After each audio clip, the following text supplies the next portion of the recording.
wakiacha njia zao mbaya, basi nitasikia toka mbinguni na kuwasamehe dhambi yao na kuiponya nchi yao. Bwana Yesu asifiwe. Amen. Umuhimu wa kuombea nchi yetu ya Kenya. Kuna sehemu ambayo inasema Mungu ndiye alijua mahali tutazaliwa na yeye ndiye alikusudia ya kuwa tutazaliwa katika nchi hii ya Kenya. Amen. Hatia tulikuwa na kosa lolote, hapana. Yeye Mungu alijua ya kuwa hakika sisi tunapaswa kuwa katika nchi hii. Na wakati mmoja akawaambia wana wa Israeli ya kuwa muombee taifa hili ambalo nyinyi mko, kwa kuwa hili taifa kama litafanikiwa nanyi mtapata kufanikiwa. Hivyo hata nasi tuna jukumu la kuombea taifa letu.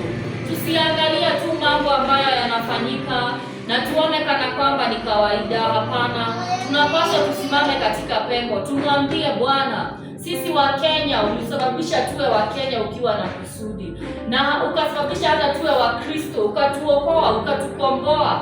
Umetufundisha hata kuomba kupitia kwa Roho wako Mtakatifu, tukaweza kumwambia Bwana, kumbuka rehema, na hakika kwa sababu yeye ni mwaminifu atafanya hivyo. Lakini sio kumuomba tu. Unajua kuna mambo ambayo tunafanya ambayo ni machukizo mbele za Bwana, na baadaye tunamwambia Bwana akatusikia. Tunaambiwa kuwa maombi ya mwenye dhambi ni kelele mbele za Bwana. Hivyo tunapaswa kujitakasa. Sehemu hii ambayo tunasoma 2 Chronicles chapter number 7 na verse 14. Anaanza na kusema, ikiwa watu wangu walioitwa kwa jina langu watajinyenyekesha. Bwana anahitaji unyenyekevu kutoka kwetu. Unasikia watu wanasimama, wanazungumza, watu wanajigonga hata kifua, kiburi. Mungu hapendezwi na kiburi. Mungu anataka tunyenyekee. Na tunanyenyekea vipi? Jambo la kwanza tunatambua ya kuwa ni Mungu aliyesababisha tuwe katika nchi hii ya Kenya. Bwana Yesu asifiwe. Amen. Mungu ndiye alisababisha tuwe wa Kenya. Na si ati hajui sisi ni wa Kenya. Yeye anajua, kwa sababu ulikuwa ni mpango wake tuweze kuwa katika nchi hii na tuwe wa Kenya. Hatutaangalia tu mambo yakifanyika. Si Mungu atusaidie tukaweza kunyenyekea. Amen. Kuna njia nyingi za kunyenyekea. Hata katika kunena kwetu, hata wakati tunaomba, tunaweza hata tukapigwa magoti, hata kulala tukamwambia Bwana, tunatambua ya kuwa hatima yetu iko mikononi mwako.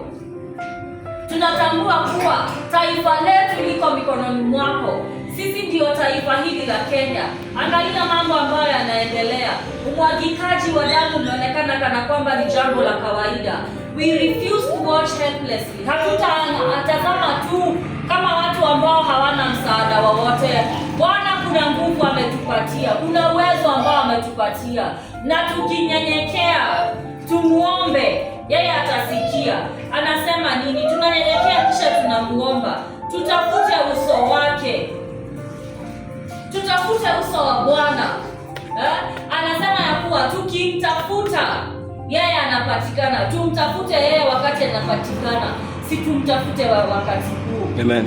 Sisi watoto tumtafute, sisi vijana tumtafute, sisi kina mama tumtafute, wazee tumtafute. Angalia watoto ambao wanaangamia.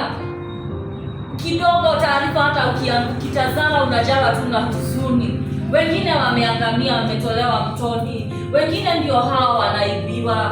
Wengine ndio hao wanachomeka hata shuleni. Hatutatazama tu na tutosheke, hapana. Bwana asubuhi ya leo anatukumbusha tuna jukumu la kusimama katika pengo kwa ajili ya taifa letu.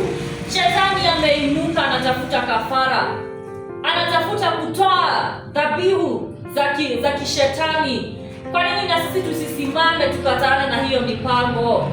Tusimame, tunyenyekee, tumwambie Bwana, tumekataa taifa letu ya kuwa litafanyika ni madhabahu ya shetani. Yeye anapenda taifa hili letu la Kenya, anatupenda hata sisi wa Kenya. Si tumwambie Bwana, tunatamani kuongozwa na wewe.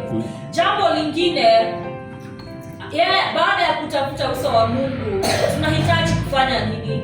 Tuziache njia zetu mbaya. Sasa hapa ndio watu hawataki kusikia. Watu wanataka wafanye uzinzi na bado wakuje wamuombe Mungu asikie. Wafanye usherati na wakuje wamuombe Mungu asikie. Waibe hata waue. Kusema Bwana asifiwe imekuwa sasa ni kana kwamba ni salamu ambayo kila mtu anaijua. Ukisema tu Bwana asifiwe, watu wanafikiria kuwa wewe una uhusiano wa karibu sana na Mungu.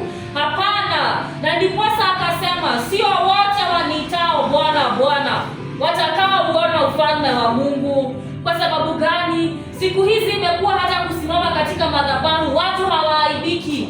Mikono yao imejaa damu. Lakini watu hawaaibiki kusema Bwana Yesu asifiwe. Bwana anasema tukinyenyekea na tuutafute uso wake, lazima tukubali kuziacha njia zetu mbaya. Hili taifa kuna mambo ambayo tunayatenda kama Wakenya, mambo ambayo ni machukizo mbele za Bwana. Damu isiyo na hatia imemwagika. Hawa watoto kwa nini waangamie? Kwa nini ajali zimeongezeka? Kwa nini mambo ambayo ni machukizo yanafanyika? Watu wamemsahau Mungu. Wamemsahau Muumba wa mbingu na nchi. Na wameona sasa werevu wao, ujanja wao umewasababisha hata kumwacha Mungu na wakageukia miungu. Waganga wameongezeka, wachawi wameongezeka, waabudu wa sanamu wameongezeka. Unafikiria mtu ni rafiki yako, lakini kumbe yeye ndiye anataka kutumiwa. Unafikiria mtu ni jirani yako, kumbe yeye anajiingiza kwa shetani. Unafikiria mtu ni kiongozi wako, lakini kumbe yeye kwa shetani hakosi. Haya mambo yanamfanya Mungu akasirike. Tutafanya nini wapendwa? Lazima tukubali kunyenyekea.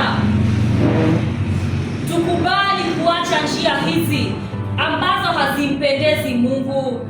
Lazima tukubali kunyenyekea, tumwambie Bwana ukachukua usukani katika taifa letu la Kenya. Tumwambie Bwana ukachukua usukani katika nchi hii. Watoto hawataangamia, vijana hawataangamia, kina mama hata wazee hawataangamia. Uchungu ambao Mungu ako nao juu ya taifa hili, situsimame katika pengo, tumwambie Bwana, ndio tumekukosea sisi wa Kenya. Tunaomba Bwana, tunatumia haya maandiko ambayo umetuambia ya kuwa ikiwa watu wako walioitwa kwa jina lako watanyenyekea na wakuombe Bwana, watautafuta uso wako, wakubali kuziacha njia zao mbaya, ndio tunakubali, tunatubu. Usiseme haujafanya wewe. Tunasimama katika pengo. Mwangalia Yeremia, yeye alikubali kusimama katika pengo. Nehemia alikubali kusimama katika pengo. Hata maadui walipojaribu kuinuka, yeye alisimama katika pengo. Situmwambie Bwana asubuhi hii ya leo, tunakubali kusimama katika pengo. Anasema anamtafuta mmoja atakaye simama katika pengo, na ili asilete uharibifu. Sijue mimi na wewe tuko tayari. Huwa wewe ni mtoto, yeye haangalii umri. Anatafuta tu mmoja atakaye simama katika pengo. Tusipuuze ujumbe kama watu ambao walikuwepo wakati wa Noa. Waliambiwa lakini hawakusikia. Waliambiwa hawakusikia. Si asubuhi ya leo tukubali kusikia? Asubuhi ya leo tukubali kile ambacho tunaambiwa. Asubuhi ya leo tukubali kusimama katika pengo. Hatutaki kuwaona wengine wakiangamia. Tukatangaza amani katika shule zetu, amani katika barabara zetu. Bwana anasema ya kuwa tukiziacha hizo njia mbaya, basi yeye atasikia toka mbinguni, atatusamehe dhambi zetu na hata nchi yetu ataiponya. Mstari wa 15 inasemaje? Tunasoma 2 Chronicles 7:14 to verse 15. Sasa anasema, sasa macho yangu yatafumbuka na masikio yangu yatasikiliza maombi ya watu waombao mahali hapa. Maana sasa nimeichagua nyumba hii na kuitakasa, ili iwe kwamba jina langu lipate kuwako huko milele. Yatakuwako na macho yangu na moyo wangu daima. Bwana Yesu asifiwe. Bali kusimama katika pepo. Siku ya Jumapili tuliona kuwa hatujui kuomba.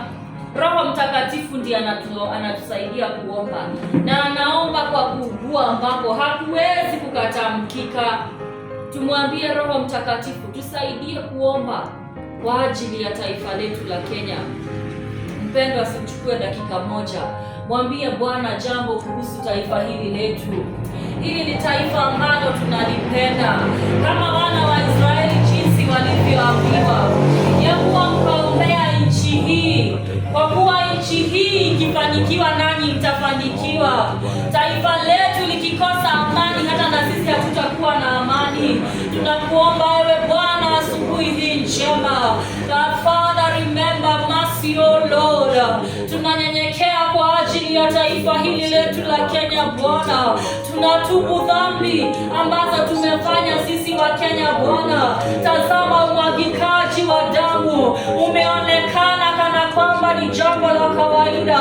Watoto wanaangamia, vijana wanaangamia, watu wasio na hatia, kina mama hata wazee, katika barabara hizi Bwana, hata katika shule. Tunatangaza ulinzi wa kiungu. Tunaomba ukachukua usukani. Oh Lord, remember mercy. Have your way.